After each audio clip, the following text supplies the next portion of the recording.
Semoga kita selalu dalam lindungan Allah Subhanahu wa taala, Tuhan yang Maha Esa, sehingga kita dapat beraktivitas sebagaimana mestinya. Hari ini kuliah praktek peradilan pidana. Ya. Triana dibuka anunya, bujur Triana. Terus sanggup Bapak mau dipandang nangka itu. Bentar Pak, cari jilbab. Di Bapak di sana. Ya, senyumnya dia dirubah aja, jangan terlalu jangan diobral. Bentar Pak, cari jilbab. Ya, Michelle. Tinggi Pak, dong Pak. Ya, Amir, Sinaga, Amir.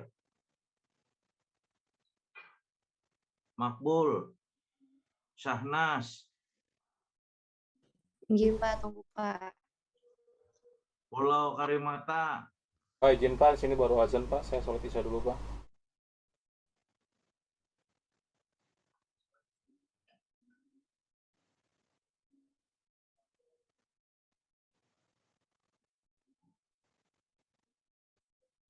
Pak, izin Pak, saya sholat dulu Pak. Halo? Ya Pak. Ya.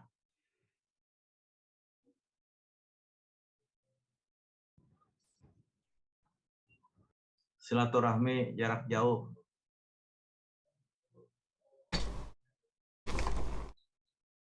Saudara-saudara sekalian, kita melanjutkan kuliah praktek peradilan pidana. Bahwa dalam perkara pidana, elemen atau unsur penegak hukum yang paling menentukan adalah hakim. Ya. Bahkan dalam beberapa tulisan, dalam beberapa pendapat, hakim itu dianggap benteng terakhir. Ya, dianggap benteng terakhir dalam penegakan hukum di Indonesia. Sehingga tidak salah, ya, Nabi besar Muhammad Shallallahu Alaihi Wasallam mengatakan, 3 dari hakim itu 2 masuk neraka.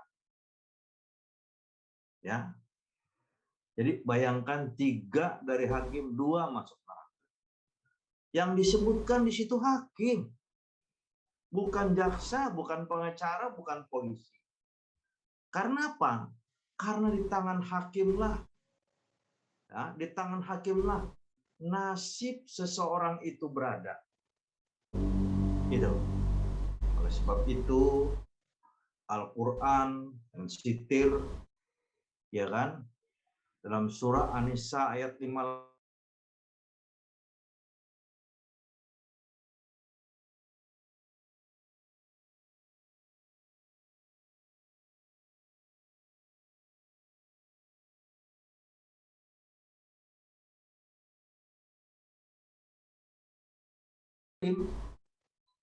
Gitu. Oleh sebab itu, mari kita sama-sama ya sedikit mengulas tentang kekuasaan kehakiman dan peradilan. Biar tahu nanti ini, Amir juga biar tahu ya. Kekuasaan kehakiman, ya, kekuasaan kehakiman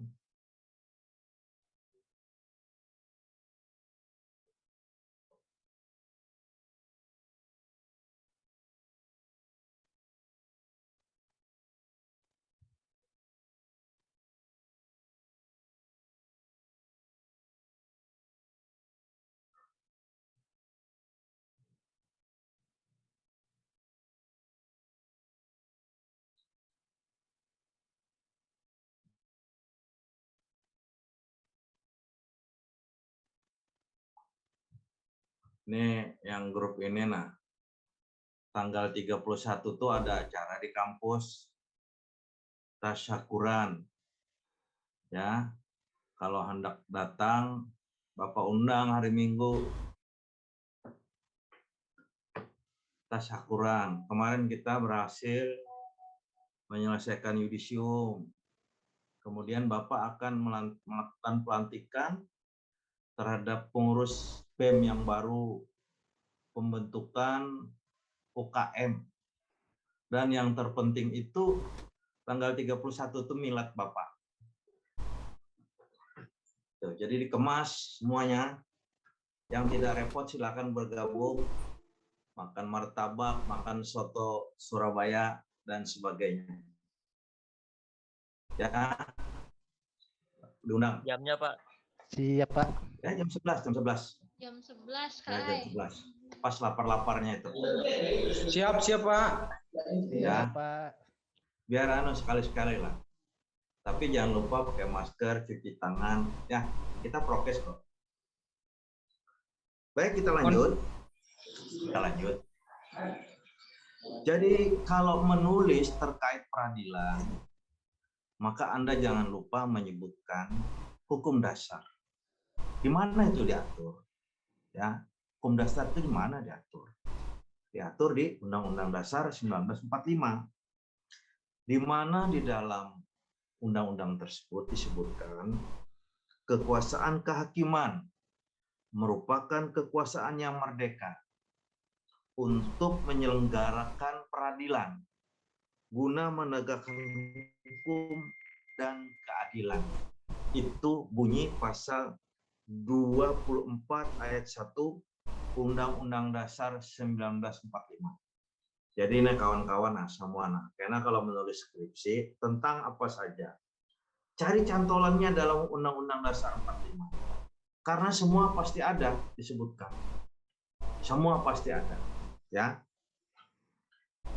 Kemudian penjabaran dari pasal 24 ayat 1 Undang-Undang Dasar 1945 tersebut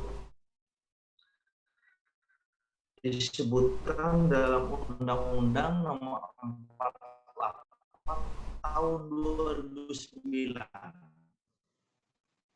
tentang kekuasaan kehakiman.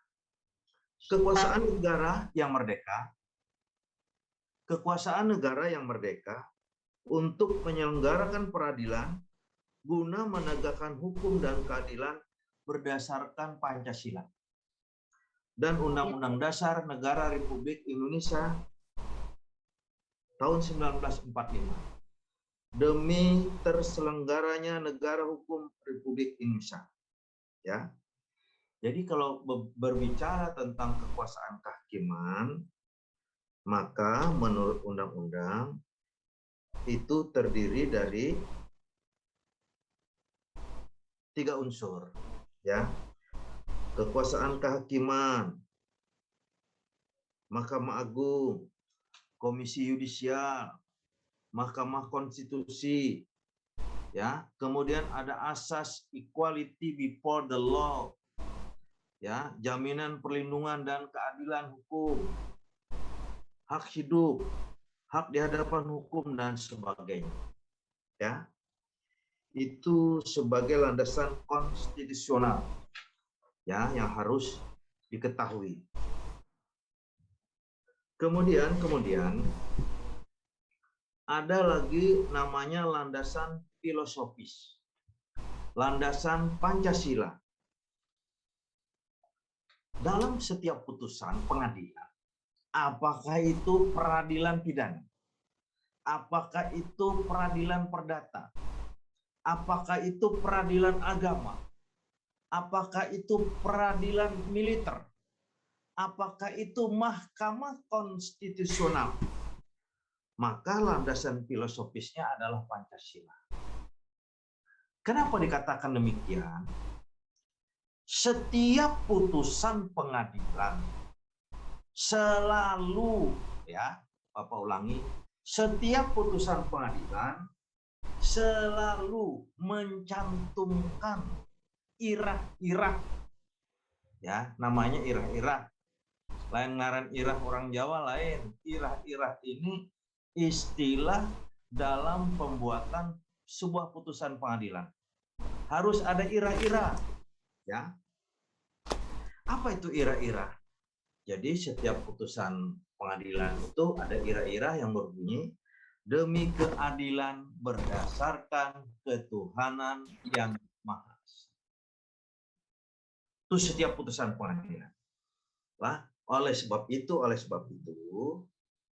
di setiap ruangan pengadilan selalu ada bendera negara, lambang peradilan, baru di atasnya burung Garuda. Gitu. Terus ada pertanyaan, Pak, kenapa Pak burung Garuda terus cangang ke kanan, Pak? Coba perhatikan burung Garuda terus cangangnya ke kanan terus. Ada yang bisa menjawab? Ada yang bisa jawab lah. Jawabannya karena inya kada mau cangang ke kiri. Terus ada pertanyaan, Pak, burung Garuda itu lakian kah bebinian, Pak? Jawabannya burung Garuda itu bebinian. Kenapa, Pak? Karena inya bakami tak berangkat. Coba lihat di baik-baik burung Garuda. Nah, keberangkatnya bakami. Jadi, lah itu hanya anekdot saja. Jangan dimasukkan ke dalam tulisan, apalagi di dalam pikiran. Supaya Amir dikapuas kada tegang. Jadi ngatakan mana burung Garuda itu beginian. Siapa, Prof? Nah, Siapa, Prof? kenapa? Selalu ditulis demi keadilan berdasarkan ketuhanan yang Maha Esa. Bukan demi keadilan berdasarkan syariat Islam. Karena kita negara republik, bukan negara Islam. Nah, itu. Nah, kita negara Republik Indonesia, bukan negara Islam. Tapi negara Republik Indonesia yang berketuhanan. Ya, yang berketuhanan yang Maha Esa. Apa makna dari demi keadilan berdasarkan ketuhanan yang Maha Esa dan apa akibat hukumnya? Ya, pertama Bapak menjelaskan tentang filosofinya. Yang dimaksud demi keadilan berdasarkan ketuhanan yang Maha Esa itu bisa bermakna kebenaran dan keadilan yang dimaksud adalah yang diridhoi Tuhan, yang diridhoi oleh Tuhan. Ya. Kemudian bahwa seorang hakim dalam memutus sebuah perkara selain bertanggung jawab kepada Tuhan, ya, dia juga bertanggung jawab kepada masyarakat dan diri sendiri. Makanya hakim itu ada nurani. Polisi, jaksa tidak ada kata-kata nurani itu. Ya, hakim dalam menjatuhkan putusan berdasarkan dua alat bukti yang sah, sesuai hati nuraninya. Jadi hati nuraninya, dia alat buktinya satu yuk. Kalau hakim hati nuraninya mengatakan orang itu tidak bersalah, gitu. Kemudian demi keadilan berdasarkan ketuhanan yang Maha Esa itu berarti bukan untuk kepentingan penguasa. Ya. Jadi pengadilan itu tidak boleh ada titipan, apalagi titipan penguasa. Itu. Kemudian hakim dalam menjatuhkan putusan tidak boleh takut kepada siapapun kecuali kepada Tuhan.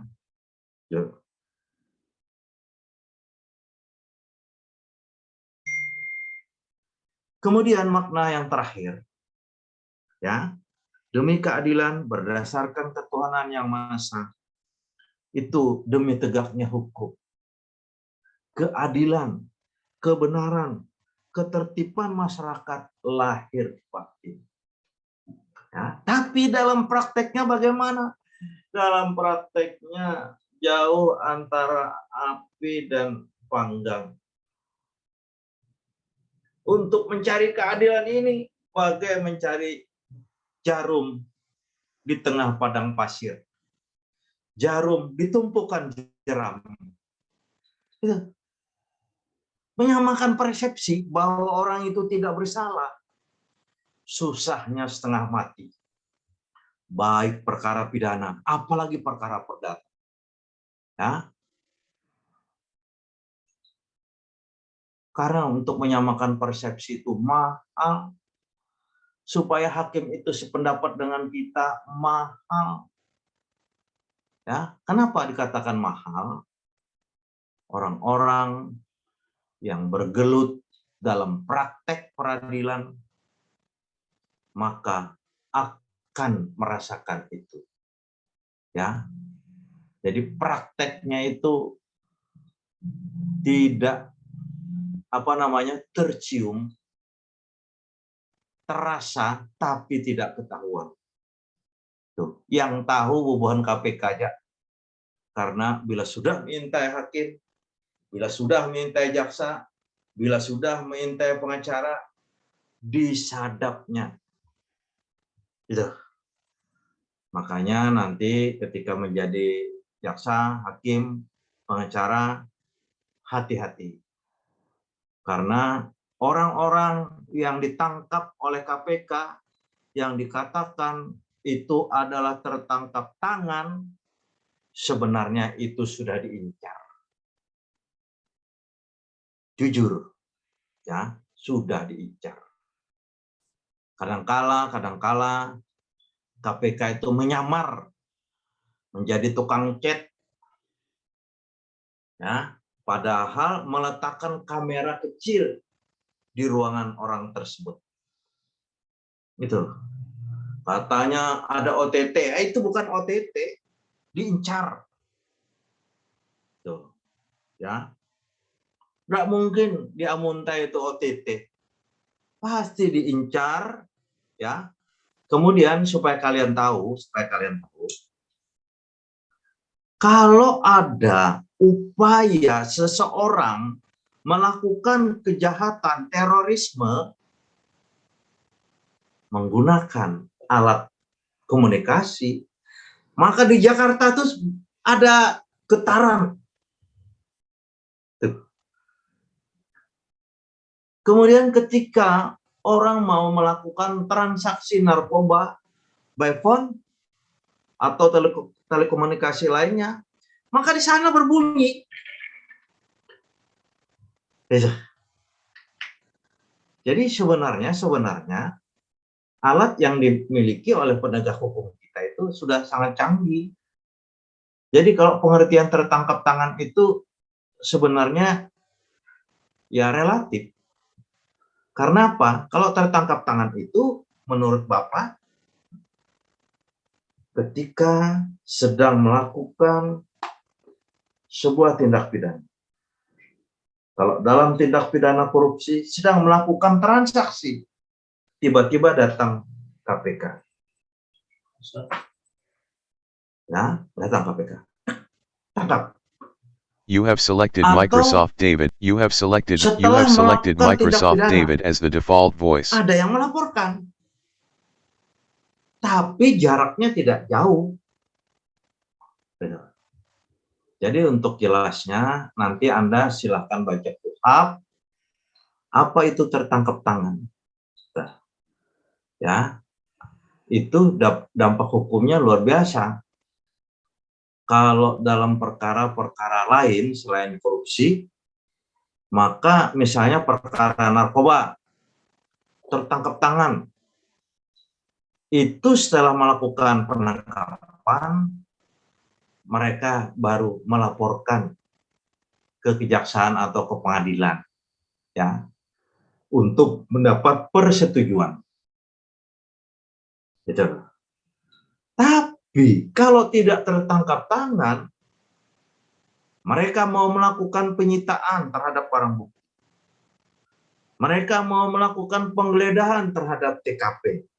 Maka harus izin dari pengadilan. Itu bedanya tertangkap tangan dan adanya laporan. Gitu, ya. Jadi kembali ke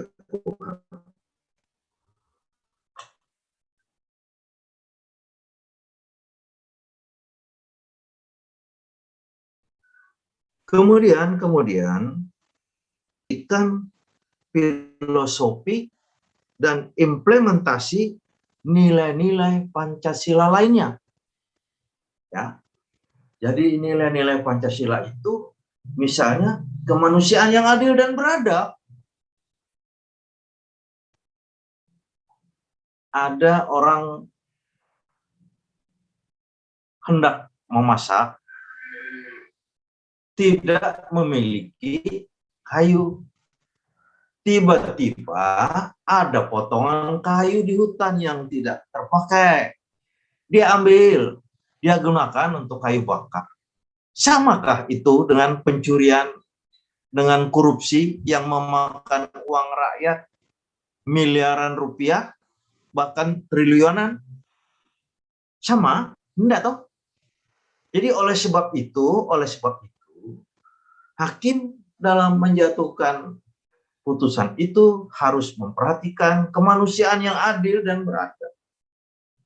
Orang hanya mencuri sendal jepit, divonis 6 bulan, pantaskah itu? Itu. Jadi hakim harus memperhatikan hal-hal tersebut. Ya, selain terkait ketuhanan, juga terkait kemanusiaan. Ya, itu yang harus diperhatikan. Kemudian persatuan Indonesia, itu juga harus diperhatikan. Misalnya, kalau menangani perkara ada diskriminasi, itu tidak sesuai dengan prinsip negara kesatuan. Nah, jadi selain adil, kemudian berdasarkan ketuhanan, memperhatikan kebenaran, ya, juga memperhatikan aspek-aspek lain. Kemudian yang ketiga, ya, unsur yang ketiga, prinsip kekuasaan kehakiman dan peradilan. Ini yang penting buat Anda semua. Tadi juga sangat penting, ini juga penting. Yang pertama, kekuasaan kehakiman merupakan kekuasaan yang merdeka. Karena boleh itu ada orderan. Tapi dalam praktek bagaimana? Contoh kasus-kasus yang terjadi di Jakarta. Contoh konkret itu kasus Habib Rizik. Terkait ya perkumpulan manusia yang banyak. Yang di sini karena tidak sejalan proses diadili. Tapi yang di sono lebih banyak lagi tidak diadili. Itu tidak boleh itu. Ya, itu artinya peradilan tidak merdeka. Ya, peradilan tidak merdeka, belum merdeka. Ya. Kemudian terkait kekuasaan yang merdeka itu menjamin tegaknya rule of law. Ya. Kemudian jujur dan tidak memihak. Fair trial, fair. Orang Banjar itu fair. Wah, ada fair ya. Nah itu maksudnya itu fair. Kemudian merdeka itu maksudnya merupakan kekuasaan negara yang tidak boleh dicampuri oleh lembaga eksekutif, lembaga legislatif lainnya. Itu. Ya. Kemudian unsur yang kedua, peradilan merupakan lembaga tertinggi dan terakhir. Seperti Bapak bilang tadi, benteng terakhir. Yang berwenang menentukan apakah tindakannya benar atau salah. Apakah tindakannya sudah berdasarkan hukum atau tidak. Atau sudah berdasarkan hukuman yang berlaku. Itu. Kemudian prinsip yang ketiga. Peradilan cepat, sederhana, biaya ringan. Dahulu ada orang bercerai, ya 10 tahun lebih kada turun-turun putusannya, gitu. Sekarang ya Mahkamah Agung sudah mengeluarkan terobosan, sudah mengeluarkan beberapa peraturan. Di antaranya ada peraturan Mahkamah Agung bahwa perkara di tingkat pengadilan negeri tidak boleh lebih dari 6 bulan. Jadi kalau kalian nanti di pengadilan negeri ya, lihat-lihat, tanya-tanya, 5 bulan itu sudah gelisah hakimnya. Membuat laporan kepada pengadilan tinggi. Tuh, karena apa? Karena pengadilan bawahan selalu diawasi oleh pengadilan atasan. Pengadilan negeri diawasi pengadilan tinggi. Pengadilan tinggi diawasi oleh Mahkamah Agung. Mereka melakukan pengawasan berkala, ya. Tapi kalau ada penyelewengan, pengawasan itu tidak berkala lagi, mereka langsung turun. Sekarang ada lembaga namanya Bawas. Ya, Bawas. Makanya ada disebut Hakim Bawas. Badan pengawasan. Itu turun ke daerah-daerah kalau ada laporan. Jadi sekarang lebih baik dari dulu.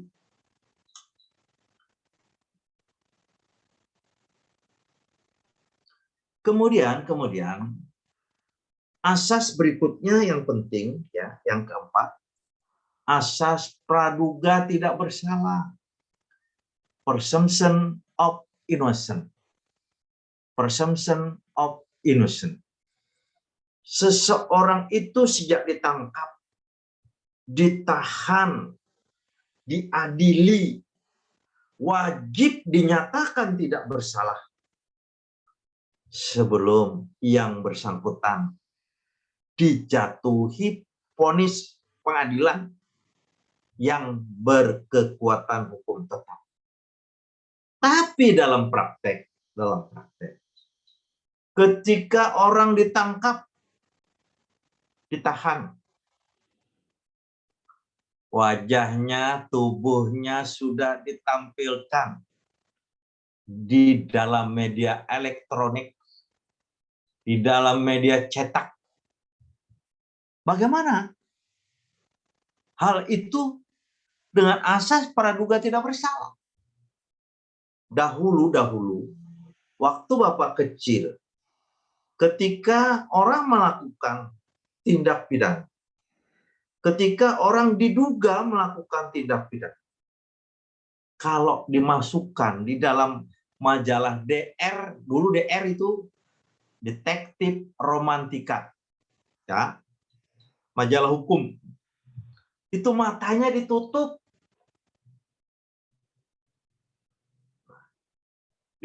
seperti lakban. Kenapa? Itu dalam rangka menghormati asas praduga tidak bersalah. Tapi sekarang Anda lihat sendiri di televisi. Jadi kalau orang melakukan tindak pidana korupsi misal, maka yang malu tidak dia saja, tapi anak cucunya, keluarganya ikut malu. Tuh. Bagaimana dengan asas praduga tidak bersalah ini? Itu satu judul buat saudara. Kemudian ada asas bahwa sidang itu terbuka untuk umum. Ya, pada dasarnya persidangan itu terbuka untuk umum. Tapi sekarang kalau Anda masuk ke pengadilan-pengadilan, sidangnya tertutup semua. Kenapa? Karena pakai AC. Ya, Mer. Betul, Mer. Siapa Prof? Benar Pak Prof. Iya, pakai AC sehingga ditutup. Secara hukum bagaimana? Enggak benar. Itu berarti persidangan tertutup. Ada pengecualian. Ya, ada pengecualian. Asas mengatakan bahwa sidang terbuka untuk umum. Kecuali, nah, ada kecualinya, penanganan perkara anak yang berhadapan dengan hukum. Mereka tidak disebut tersangka. Mereka disebut anak yang berhadapan dengan hukum. Jaksanya preman, hakimnya preman, pengacaranya preman. Preman di sini bukan premakan, ya kan? Preman, premakan, lain. Preman di sini tidak menggunakan baju atributnya masing-masing. Kalau hakim bajunya, toganya ada merahnya. Kalau jaksa ada merah, ada putih. Kalau pengacara, kalau jaksa ada hitam, putih. Pengacara hitam, putih. Itu dicopot semuanya. Dan peradilannya tertutup untuk umum. Jadi jangan bingung nanti kalau Anda suatu saat tuh dahulu Pak Halim bilang peradilan itu terbuka untuk umum. Iya. Kalau perkara normal. Kalau perkara begini dibuka untuk umum. Apa jadinya? Ya Rahman. Kalau perkara kayak ini nah dibuka untuk umum. Wah, Masya Allah. Karena apa? Ketika Bapak menangani perkara asusila, Bapak minta kepada pelaku untuk memperagakan bagaimana dia melakukan kejahatan tersebut. Dia bilang apa? Saya buka baju saya, Bapak Hakim. Saya buka celana saya. Terus saya masukkan burung saya. Coba bayangkan kalau terbuka untuk umum. Terus apa yang Anda lakukan? Ya saya gini-gini, Bapak Hakim. Apa jadinya kalau terbuka untuk umum? Oleh sebab itu, dalam perkara anak, dalam perkara asusila, ya, dalam perkara perceraian, ya, dalam perkara perceraian, itu sidangnya tertutup untuk umum. Putusannya tidak boleh tertutup, putusannya terbuka untuk umum. Ya, jadi Bapak betulkan dulu cara berpikirnya supaya tidak keliru. Karena ini menyangkut praktek peradilan pidana. Kalau perkara yang menurut undang-undang wajib dibuka untuk umum, ternyata tertutup untuk umum, maka putusannya batal demi hukum. Ya, putusannya batal demi hukum. Tapi kalau perkara itu tertutup untuk umum, ternyata dibuka, maka juga putusannya batal demi hukum. Gitu. Jadi itu kadang-kadang senjata seorang pengacara. Ya, bahwa peradilan itu kemarin tertutup untuk umum, sehingga ada indikasi hakim dalam menjatuhkan putusan sembunyi-sembunyi. Apa? Batal putusan tersebut, bebas. Tuh, ya, itu ilmu buat saudara-saudara yang tidak ikut praktek. Kemudian ada lagi prinsip, ya, peradilan, ya, prinsip peradilan, terdakwa itu harus hadir, ya. Hakim ada, jaksa ada, pengacaranya ada, terdakwa tidak ada, tidak bisa sidang. Ya. Terus hakim ada, jaksa tidak ada, terdakwa ada, pengacara ada, tidak bisa sidang juga. Terus hakim ada, jaksa ada, terdakwa ada, pengacara tidak ada, dilanjut sidang. Itulah dalam praktek Apa akibat hukumnya? Kalau perkara tersebut ancamannya di atas 5 tahun, pengacaranya tidak hadir, maka akibat hukumnya pemeriksaan itu batal demi hukum. Dianggap tidak sah. Itu. Jadi masih ada diskriminasi terhadap pengacara. Padahal menurut undang-undang advokat, bahwa advokat atau pengacara itu adalah penegak hukum. Tapi dalam menegakkan hukum masih ada diskriminasi. Ini nanti yang mau Bapak luruskan. Dalam negara hukum, apalagi di negara-negara maju, seperti Amerika, dia menggunakan istilah Miranda Law. Jadi sebelum melakukan penangkapan terhadap seorang tersangka, sudah diberitahu, saudara berhak diam, saudara berhak mendapatkan pengacara. Coba lihat kalau nonton film-film Law and Order, itu lihat. Waalaikumsalam.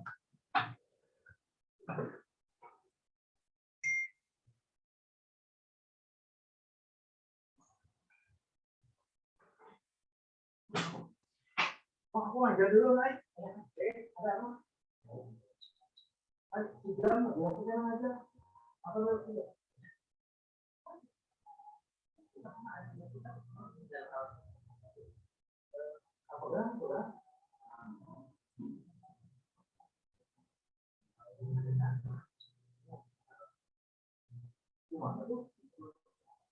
Aku siapa?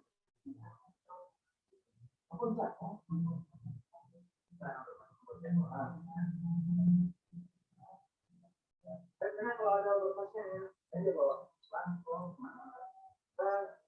ke kantor ini.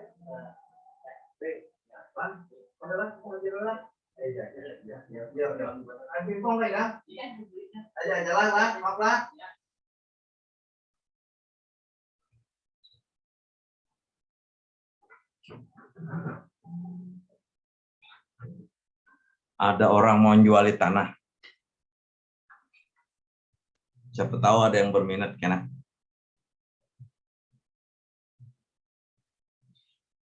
Jadi menurut asas yang ke-6 ini, bahwa sidang itu harus hadirnya terdakwa. Loh, Pak, siapa kalau terdakwanya lari? Namun terdakwanya lari ya Pak, biasanya yang diperiksa adalah jaksanya. Lah, makanya ketika memberikan penangguhan penahanan kepada seseorang, itu harus jelas penjaminnya, jaminannya apa. Kalau sekarang, nah ini Bapak beritahu, di Indonesia 90% jaminannya orang. Duitnya bagaimana? Duitnya masuk. Ya. Kalau di luar negeri bagaimana? Di luar negeri harus jelas. Siapapun orangnya, kalau mau minta penangguhan, dinilai. Misal, Perdana Menteri Malaysia, oh mau ditangguhkan dengan jaminan uang. Kalau jaminan orang, mau diganti orangnya. Tidak bisa. Tapi dalam perkara-perkara tertentu, yaitu perkara korupsi, bisa tanpa hadirnya terdakwa. Namanya ya putusan in absentia. Nah, karena ini praktek peradilan pidana, Bapak harus menjelaskan.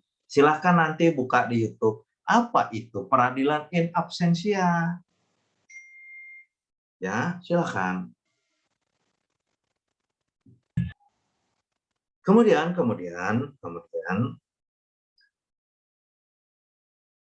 prinsip yang lain adalah bahwa peradilan itu dilakukan oleh majelis hakim.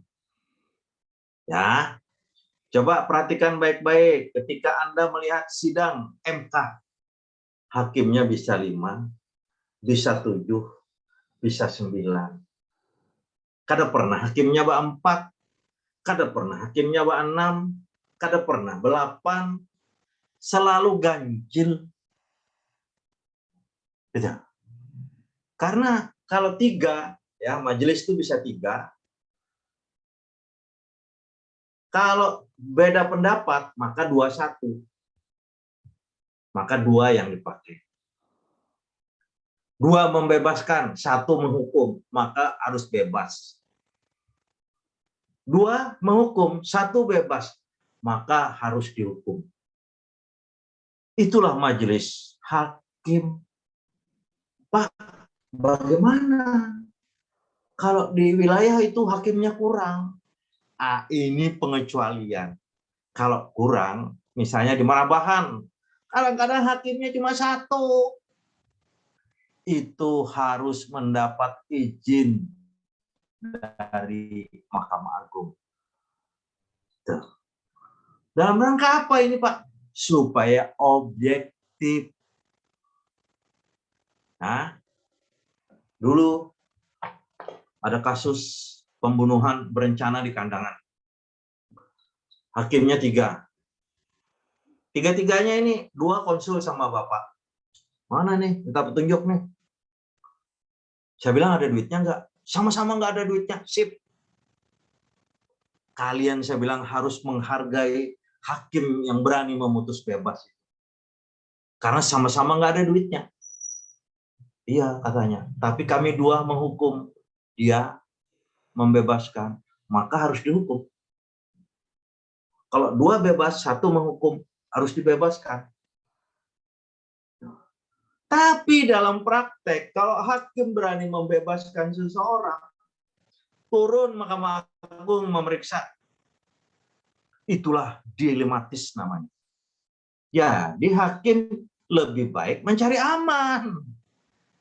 Gitu. Jadi selama ini banyak hakim itu pengecut. Tidak takut dengan api neraka. Tidak penting.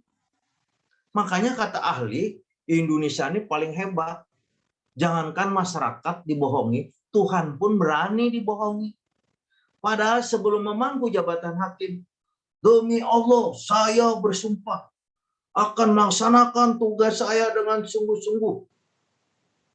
Ya Allah, 30 juz. Kalau orang Nasrani memegang Alkitab, tangan seperti ini. Ya, Michael. Betul, Michael. Tangan kiri memegang Alkitab, tangan kanan berjanji seperti ini, betul? Michael enggak tahu, enggak pernah lihat. Maaf Pak, ada dengar Pak. Hah? Kemana Ikam? Habut banget Pak lagi di rumah ulun. Oh, ya. Oke, enggak apa-apa. Silahkan berabut ria di rumah lah. Kemudian ada landasan hukum. Atau dasar hukum bagi hakim dalam menjatuhkan putusan. Yang pertama, yaitu Undang-Undang Dasar 1945. Ya. Jadi kalau dilihat di situ tadi, Bapak bisa menambahi landasan dasarnya adalah Pancasila dan Undang-Undang Dasar 1945.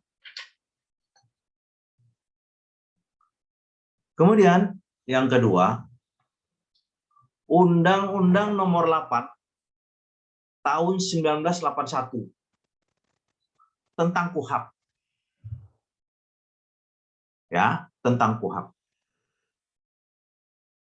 Beserta aturan pelaksananya.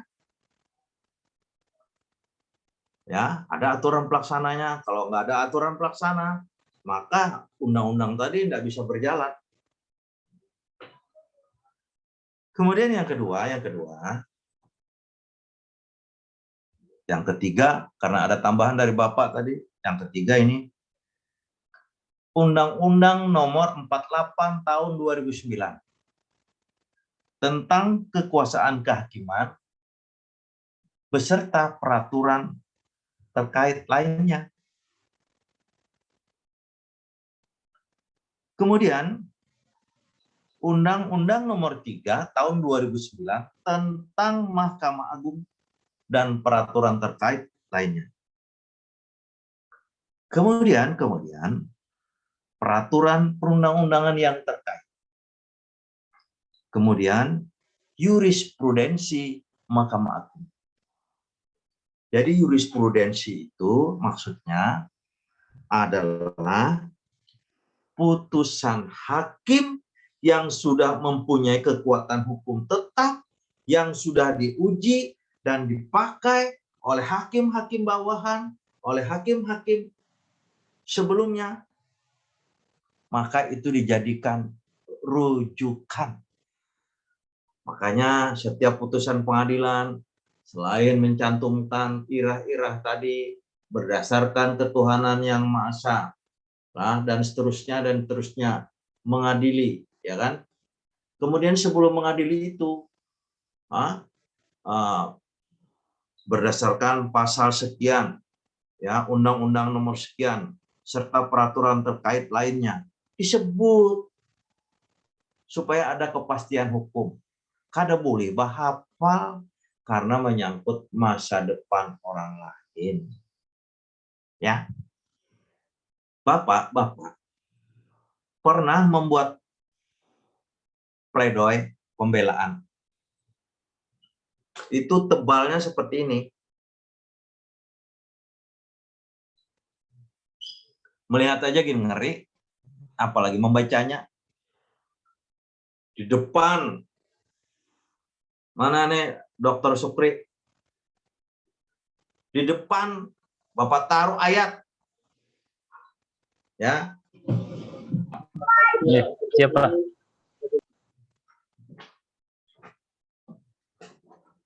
Supaya ini pengalaman.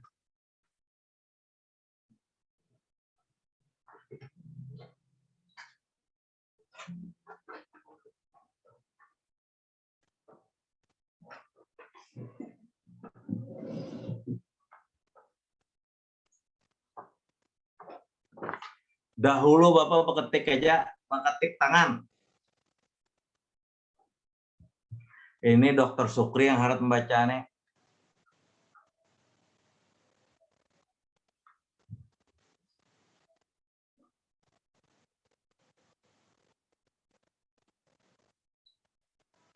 Apabila menetapkan hukum di antara manusia, supaya kamu menetapkan dengan adil.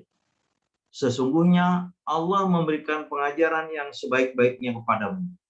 Sesungguhnya Allah adalah Maha mendengar, lagi Maha melihat.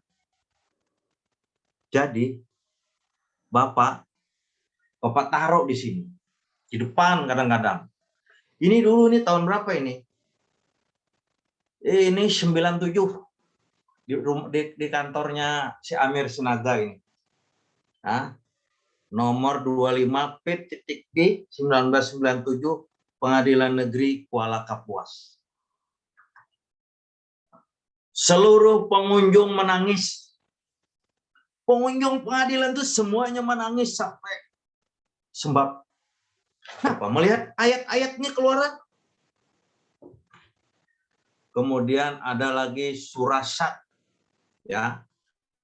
Hai Daud, sesungguhnya kami menjadikan kamu khalifah. Khalifah itu penguasa di muka bumi.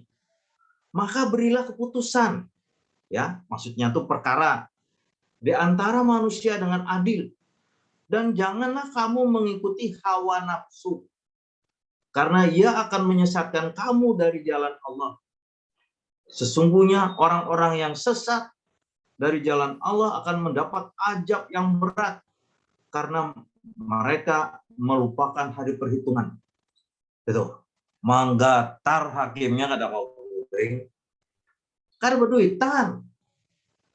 Menua ini kira-kira ya Pak. Wah ini kada bagaduh.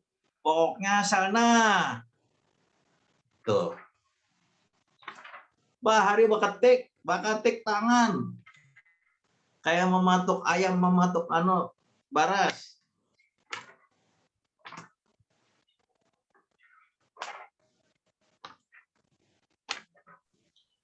Berapa hari tekniknya itu, Pak? Ini semalaman. Tapi ini dulu. Yang terakhir Bapak membuat nota pembelaan itu sampai 350 halaman 3 hari. 350 halaman 3 hari. Jadi ada penutupnya hadis. Ya. Ini Bapak ini watak. Kira-kira kada ada pengacara di Indonesia ini kayak ini kada ada. Ini serah aja hakimnya anak sarik situ. Ujar Bapak.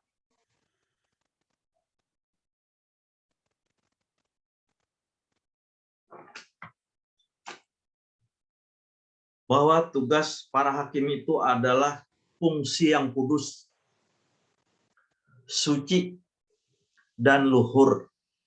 Karena ia merupakan suatu amanah Tuhan yang berada di tangan para hakim. Dan itu merupakan titipan Allah yang harus dijalankan sebaik-baiknya.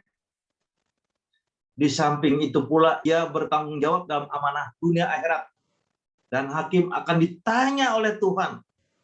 Dan akan diminta pertanggungjawaban di hadapan mahkamah yaumil akhirat.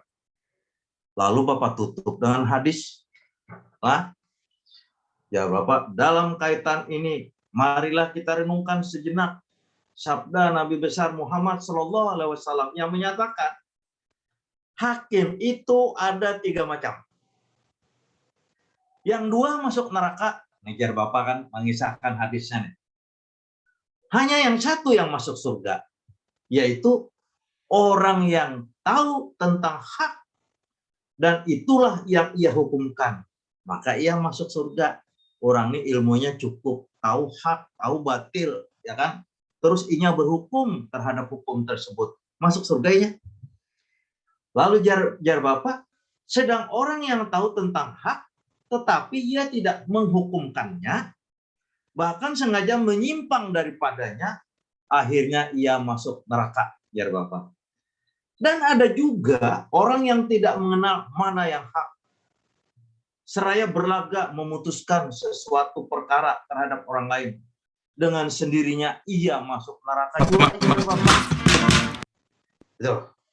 Lalu Bapak berdoa, berbahagialah hakim-hakim yang adil, yang memberikan amanah keadilan itu kepada mereka yang berhak menerimanya. Allah senantiasa melimpahkan rahmat-Nya kepada hakim yang adil. Dan para malaikat menadahkan tangannya, memohon maghfirah buat hakim yang adil. Jar Bapak waktu itulah penasihat hukum yakin majelis hakim pengadilan negeri Kuala Kapuas sekarang ini termasuk diantaranya di Ambung. Artinya pengadilan negeri saat itu tuh di Ambung adil. Tadinya infonya orang ini mau diputus 3 tahun. Begitu mendengar ini sekalinya dipaskan tahanan menjadi 3 bulan. Kada pakai duit. Gitu. Nah itu pengalaman Bapak praktek. Ya. Kalau sekarang kalian melihat pledoi Bapak, melihat memori banding Bapak, tebal-tebal kayaknya. Ya bebas. Ya, kalau hakimnya beriman, takut, ngeri. Tuh. Baik, silakan. Kalau ada yang hendak ditanyakan terkait apa yang Bapak sampaikan, silakan.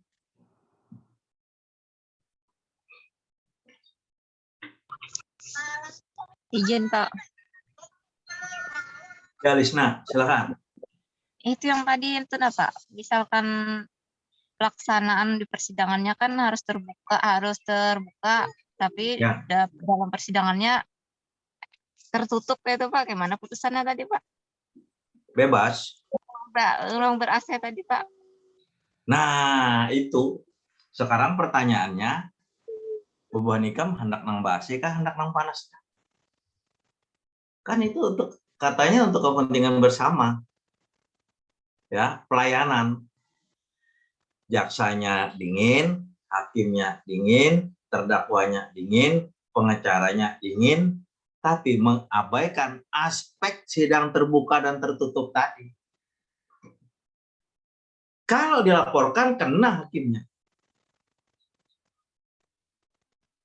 Kalau ada yang melaporkan, kena. Hakim itu harus berbudi luhur, punya integritas moral yang tinggi. Jadi kalau di persidangan ada hakim yang seperti ini,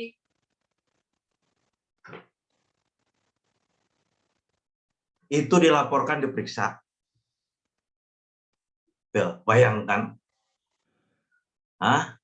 jadi Bapak ini paling Bapak tegur. Tadi malam begadang ya. Kenapa Pak Alim? Tertidur terus ngorok ya di ruang sidang ya. Kalau ada yang jahil dipoto bagaimana itu? Dikirim ke Mahkamah Agung, apa nggak nyaho lo? Dikirim ke Papua itu, hakim yang seperti itu. Betul. Jadi Lisna itu kalau dilaporkan, ya kena sih melanggar asas tadi, dan akibat hukumnya bisa bebas. Tapi harus bisa membuktikan. Ya, harus bisa membuktikan. Itu. Ya. Lisna ya. Oke. Ya, Pak. Silakan yang lain. Pak Prof. Mohon izin Pak Prof. Silakan. Mohon izin Pak Prof. Silakan. Silakan. Amir, silakan. Siap Pak Prof. Terima kasih Pak Prof. Ini Pak Prof terkait dengan yang Pak Prof sampaikan tadi, ada tergelitik bahasanya Pak Prof. Bahasa landasan filosofi. Setiap putusan pengadilan itu selalu mencantumkan, tadi ada bahasa kira-kira atau hira-hira Pak Prof. Terus irah-hira siapa Prof? Ya. Baik. Jadi semua putusan harus ada itu, namanya irah-irah. Maksudnya itu irah-irah. Siapa Prof? Ya. Oke Pak Prof. Terima kasih Pak Prof. Ini Pak Prof ada lagi Pak Prof ini Pak Prof. Ya. Mohon izin Pak Prof. Ya. Terkait dengan yang ini Pak Prof. Masalah penangguhan penahanan. Ya. Yang mana tadi Pak Prof jelas-jelas menyampaikan setiap penangguhan penahanan akan tetapi belum melalui proses pengadilan, apakah boleh sebenarnya? Ada nggak acuannya Pak Prof?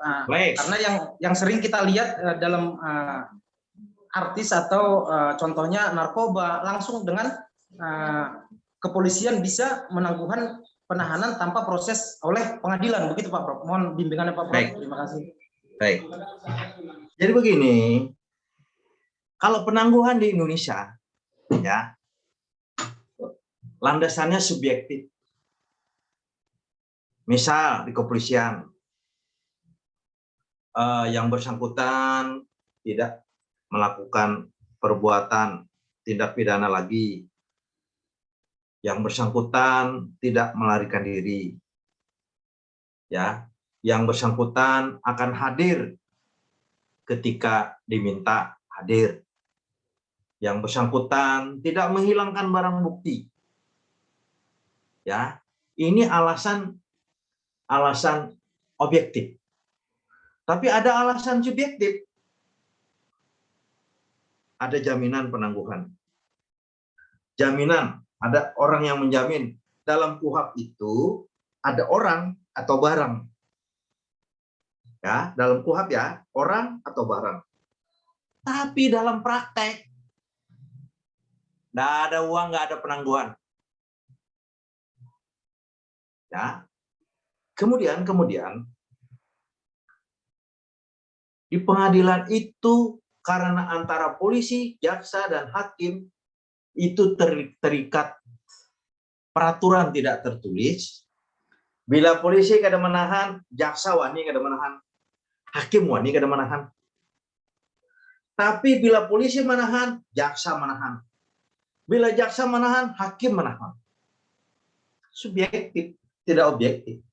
Kalau di luar negeri, seseorang mau ditangguhkan, itu jaminannya harus jelas. Bila yang bersangkutan melarikan diri, maka uang tadi menjadi hak negara. Kalau di Indonesia tidak. Ini satu permasalahan yang bisa diangkat. Tuh. Ya, satu permasalahan yang bisa diangkat terkait penangguhan penahanan. Ya, jadi analisis yuridis penangguhan penahanan terhadap seorang tersangka. Yang mana kalau melarikan diri, maulah penjaminnya dimasukkan ke dalam tahanan. Tuh. Jadi yang ideal, jaminan itu harus dibalik, bukan barang dan orang. Harus uang dan orang. Jadi harus uang dan orang. Yang menentukan pengadilan. Kalau di tempat kita, yang menentukan masing-masing pejabatnya. Kalau di Polres Kapuas, ya Kapolres. Masing-masing lembaga, Pak Prof. Ya, Masing-masing lembaga begitu, Pak Prof. ya. Tapi ada semacam agreement tidak tertulis. Bila polisi kada menahan, jaksa wani kada menahan, hakim wani kada menahan. Itu namanya apa, semacam agreement tidak tertulis. Hukum lah, bukan hukum. Hukumnya apa? KUHP. Boleh menangguhkan penahanan, tapi unsurnya harus jelas. Yang tadi, tidak melakukan kejahatan lagi, tidak melarikan diri, siap dipanggil, tidak menghilangkan barang bukti, kalau perlu ditambahi lagi, tidak boleh mempengaruhi saksi-saksi. Ya, itu terkait penangguhan penahanan. Silakan Nanda kalau ada, Nanda. Izin Pak, Siapa Prof? Silakan. Terima kasih Pak Prof. Ya, terkait tadi Pak, yang ruang sidang itu ber-AC, kan tertutup Pak. Tapi di depan pintunya itu sudah ada centelannya Pak, ada tulisan terbuka untuk umum dan tertutup Pak di situ Pak. Apakah masih salah seperti itu Pak? jadi cobalah yang rumahnya dekat pengadilan, terutama Pengadilan Negeri Banjarmasin. Rata-rata semua ruang sidang tertutup. Karena hakimnya takut kepanasan. Tapi yang benar, di tempat sidang itu tidak perlu bersejuk-sejuk. Mau bersejuk-sejuk di rumah, biaya sendiri. Cukup kipas angin. Tuh. Satu judul. Hah? Berapa judul dah Bapak kasih nih? Tuh. Jadi makna persidangan terbuka untuk umum. Ya, analisis yuridis persidangan terbuka untuk umum. Ya. Berdasarkan ketentuan pasal sekian. Satu pulang judul. Ya, oke ya Nanda ya. Siap Pak, terima kasih Pak. Ya, silakan yang lain. Marwan, ada Marwan. Biasa Marwan rajin bertakun. Masih nyimak aja Pak. Oh, silakan yang lain. Dokter Sukri mana? Dokter Sukri. Bapak izin misalnya nak bertakun. Ya, silakan, Michelle. Misalnya loh Pak, si Ani apa Ya. mendobrak masuk ke rumah si B loh Pak. Si Ani dalam Nah. keadaan mabuk nih Pak lah misalnya. Oke. Nah, terus tuh si Benny karena rumahnya didobrak loh Pak, jadi melakukan perlawanan kayak itu. Jadi si Benny membawa si A ke Padang Sabat dan itu tuh posisinya misalnya sunyi loh Pak, karena ada saksi atau apa-apa. Nah, terus tuh si Benny membunuh si A. Itu tuh kayak apa prosesnya tuh Pak, proses pengadilannya tuh. Makasih Pak. Jadi kayak ini pelajaran hukum pidana. Ya, harus memahami makna pembelaan diri. Pembelaan diri ada 3. Ada operma, ya, karena terpaksa. Terus ini karena nodwer, ya. Baru yang ketiga, nodwer excess. Ini karena terpaksa operma, ini karena darurat, ini karena darurat benar, darurat sama sekali. Ada 3 kriteria. Ya. Kalau yang disebutkan Mitchell tadi, itu bukan pembelaan diri. Jadi itulah yang masuk di dalam bab 2. Ya, halo Farda. Jadi Mitchell memang masuk ke rumah tadi, itu cuma melanggar pasal 167 KUHP. Dipiring. Seimbanglah dengan dibunuh. Tidak seimbang. Tidak seimbang. Nggak boleh. Kalau ditunjul Inyarabah, boleh. Tapi kalau ditunjul Inyarabah, ditimpas, kada boleh. Itu bukan pembelaan diri. Bapak di sini pernah diserang preman. Ada 4 preman menyerang Bapak. Bapak cabut senjata Bapak. Ya, Bapak cabut senjata Bapak. Nah, terus orang itu melarikan diri. Cukuplah sudah. Atau misalnya terjadi perlawanan. Bapak timpas tangannya. Sudah, cukup aja. Kalau ditimpas bulunya itu ada pembelaan diri, hendak memati. Makanya ketika kasus yang terjadi di Tangerang, Bekasi, yang 2 orang dibegal, ribut toh. Ternyata yang perampoknya dihajar sama yang dibegal tadi. Tapi yang dibegal yang diproses. Kenapa? Karena pembelaan dirinya tidak pas. Gitu. Seperti tadi bukan pembelaan diri. Kalau pembelaan diri tadi ketika inya masuk ditunjuk suruh keluar, rabahnya karena ada niat membunuh atau rabah kepalanya karena batu mati, itu masih bisa. Tapi ini orang mabuk masuk rumah, dihirit, dibawa ke Padang Sabat, dihabisi 338. Ya, Micer. Nah, boleh itu, Micer. Itu 338. Ya, silakan. Yang lain lagi, silakan.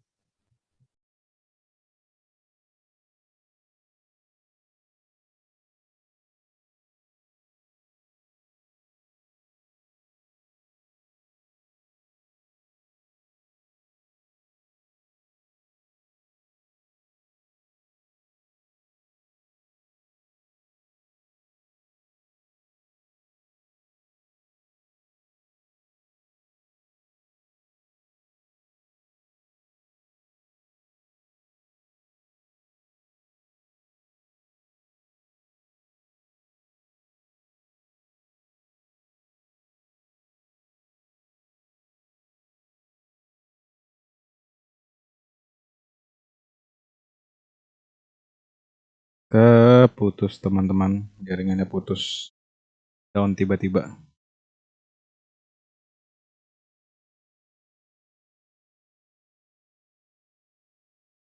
Bentar teman-teman, masih berusaha untuk connect kembali.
itu merupakan hukum, ya, hukum yang tidak tertulis. Hukum juga itu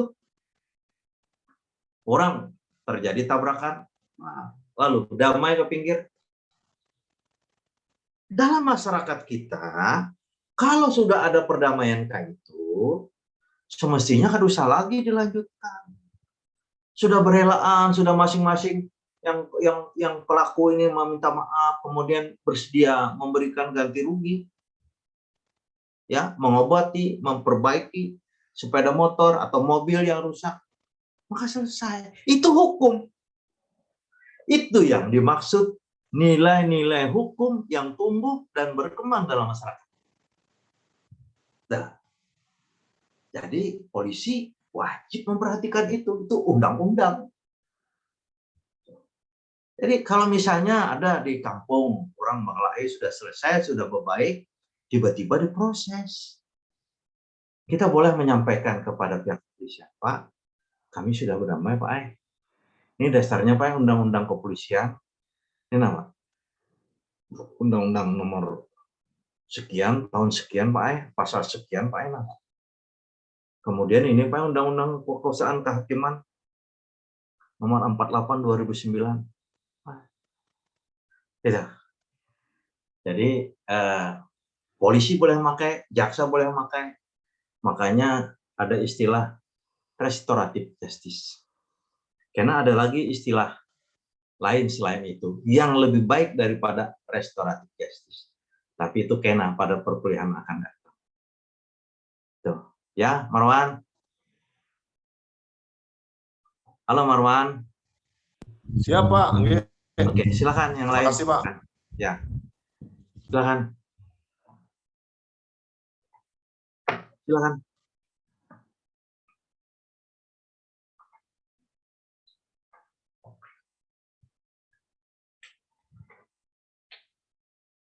Fitri mana? Fitri biasanya Fitri rajin bertakun. Ada, Fit. Pak. Ya, ada pertanyaan, Fit. Sebenarnya ada ya Pak Aina, cuman ulun bingung cara menakut-nakannya lawan kalian. Bapak paham aja. Jadi kok Pak ulun di kantor ulun itu palingan beberapa hari yang lalu ada kedatangan warga binaan. Ya, artinya warga binaan Hanyar nih.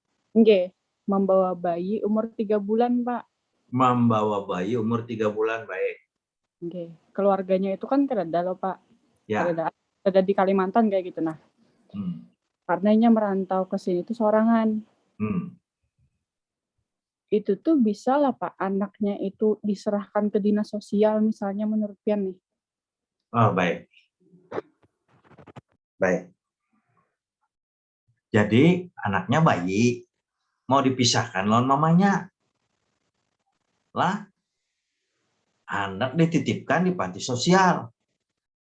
Itu kada sesuai dengan asas kemanusiaan yang adil dan beradab. Karena apa? Masih butuh kasih sayang. Nah, dalam Islam wajib menyusui 2 tahun. Masih bayi lagi hendak dipisah. Orang lagi nyaman-nyamannya mengunyut susu. Lah, jangankan bayi, orang tua aja gini disintak hamuk tuh, Pang. Pembunuhan tuh, Pang. Hah? Nanda lagi nyaman-nyamannya ditarik. Ada alasan kayak apa Nandala? Apalagi bayi tadi. Bayangkan kalau inya bisa berteriak. Terus bagaimana solusinya? Sampaikan kepada yang bersangkutan. Minta pengampunan kepada Bapak Presiden. Minta grasi. Lalu karena ada istilah kayak kasus-kasus yang terjadi di Bali, kasus di Tangerang, Bekasi, tidak dieksekusi. Lah, jadi ada solusi lain, jangan dipisahkan. Jadi kalau dipisahkan, maka tidak sesuai dengan nilai-nilai yang ada dalam Pancasila. Solusinya lebih baik yang bersangkutan diarahkan supaya membuat surat kepada Bapak Presiden agar diberikan pengampunan. Apakah bentuknya amnesti atau grasi? Itu. Solusi yang kedua, dibantu di dalam itu untuk si bayi. Jangan bayinya diperlakukan seperti orang binaan. Diberilah bantuan. Jangan kayak bos-bos saja diberi kamar lux, ada kamar mandi, ada TV di dalam, ada karaoke. Loh, kenapa untuk si bayi itu kita tidak bisa? Jadi jangan seolah-olahnya si bayi berada di penjara. Kita bentuk tempat sendiri, kita berinya tempat khusus untuk keperluan ibu dan anak tadi. Jadi ada beberapa opsi. Ya, Pit. Kopi, Pak. Oke. Silakan, kalau ada lagi yang lain. Ada 10 menit lagi, silakan. Lisna, ada lagi, Lis?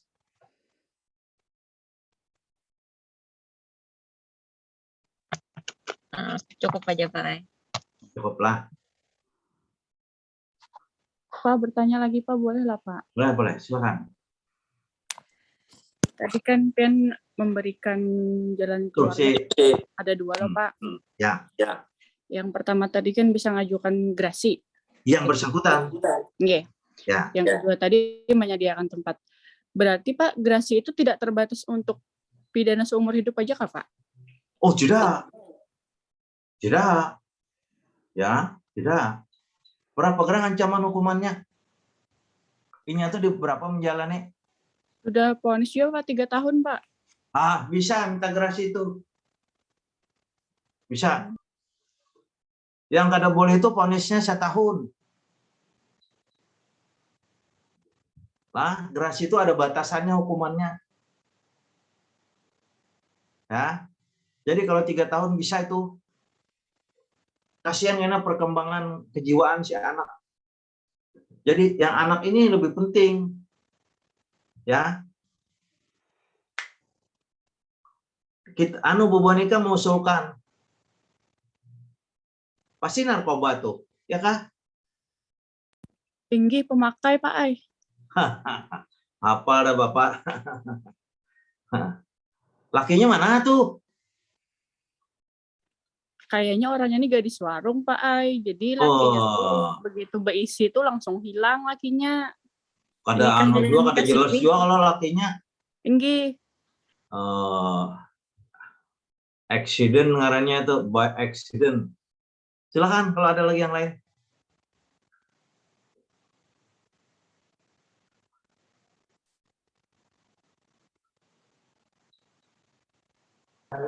Kayaknya cukup, Pak Prof. Ya. Sudah mulai kelaparan kayaknya teman-teman semuanya, Pak Prof. Oke. Oke ya, kalau tidak ada lagi. Ya, Pak Prof. Ya, terima kasih atas segala perhatian. Mohon maaf segala kekurangan. Selamat malam. Assalamualaikum warahmatullahi wabarakatuh. Waalaikumsalam warahmatullahi wabarakatuh. Salam sehat, Pak Prof. Terima kasih. Ya, amin. Jaga kesehatan, Pak. Yo, insya Allah. Makasih. Makasih.